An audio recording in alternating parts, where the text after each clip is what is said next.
In this video, you're going to learn how to write a blog post quickly and effectively with these 7 steps that I'm going to share with you. Hello, my name is Christina Spohr, and when I started blogging, I was actually really frustrated. Partially because it was really time consuming, and 2, I had no idea what to talk about with my topics. I was like, oh yeah, I was going to talk about this, and it was like, well, what am I going to write about? I really had no idea. It was really frustrating, so then I just didn't do it.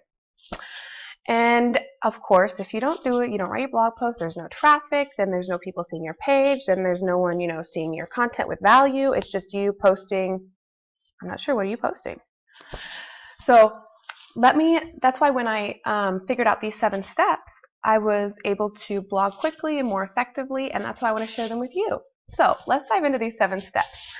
All right, so first off, before you even start, you need to decide how often you want to post a week. Do you want to do 1 post a week, 2 posts a week, 3 posts a week, 4 or 5?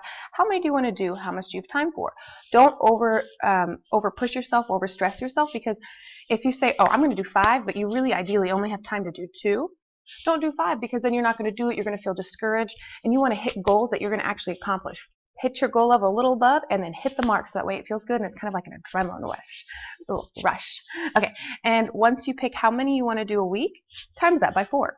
So if you want to do 2 a week, that's 8. So do you want to do 8 posts a month? That's ideally what you're doing. So you want to set a goal for how many you want to do a month, and then stick with it, okay? So with the first list, the one thing you have to do is make topics. So if you don't know how to make topics for your market or your audience that they're interested, you have to know your target market. And if you're not sure your target market is, I made a blog post about that, and there's a link down below in the description that you can go check out and learn how to find your target market. So you'll create a list of 20, 30 content, just ideas that you want to blog about. And once you've created that list, it shouldn't take very long. You'll start with your first step. Now, pick something from the list that you want to talk about. 1 topic, 1 blog post. You don't want to put 3 topics in 1 blog post. You want to just do 1. Keep it real simple, short, concise, easily digestible, so people can understand it and actually use the information. The second step, after you pick something from the list which you want to write about, you want to create 10 to 15 headlines.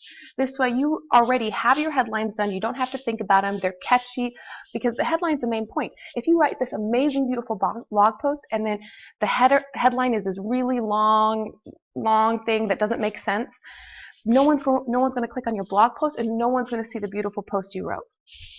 So do 10 to 15 headlines, and if you don't know how to create if you have trouble creating headlines, I like to use a headline generator. It gives me ideas. There's links down below that will actually take you to some free title generators that I like to use. The third step I like to do is make an outline.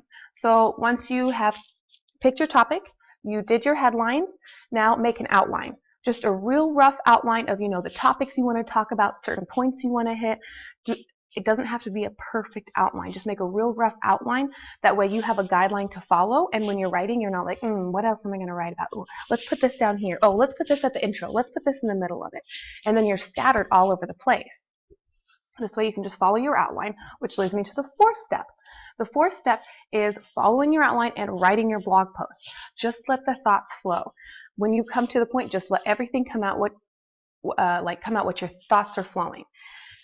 It's okay if you make mistakes. We'll do that later. We'll fix everything later. So once you wrote your blog post, go through and add pictures that would be interesting. Could you take a picture of your social media? Could you take a picture? Could you add a quote in there? Could you add a certain picture that would be symbolic to the post that you wrote?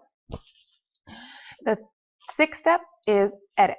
I like to edit last, partially because if I write a couple sentences and I'm like, oh, I'm going to go through and edit this and reread this, rewrite it, and then add on to it, then it kind of throws off the flow of my thought process.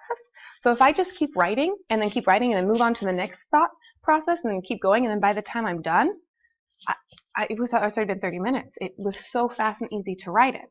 Now I can go through and re-edit it and reread it and add on, certain points, because then it's like, oh, this makes sense to do this here, instead of doing that all while you're writing it and stopping and then going and thinking, what was I doing? What was my train of thought? All right. And then the seventh step, this is optional. I like to do it just because if you put a featured image in your blog post, it's the picture that pops up on your blog that people see, and also when people share your blog post, it's the picture that pops up on the social media shares. And if you're not sure how to create a, featured image, you can take a picture of yourself, take a screen picture of the video you were doing, or you can go into Canva, which I like to use, and use the titles that I created and make a featured picture for that, and then put it into my blog. Simple, huh? Alright, now that you learned the 7 steps how to write a blog post quickly, and down below, just so you know, there are tools that you can use, headline tools generator, or headline generators, tools, there's a couple down there. I also put in I put in the Canva link for you. Oh, and then another note on the pictures. When you add pictures, make sure they're royalty free. You don't want to take any other people's content and put it on your blog and publish it. So I put down some royalty free sites for you, and stock photos that you can use in your blog, not a problem. Alright, so make sure to like this video because you found value. Make sure to share this with other bloggers and on your profile that could use this information in their business. And make sure to leave a comment. I want to hear from you. Do you like to blog? Have you blogged before? If you have questions, let me know. And head on over to my fan page. Like it and check out the other posts I did. Get your daily dose of marketing in. Alright, bye. Have a great day.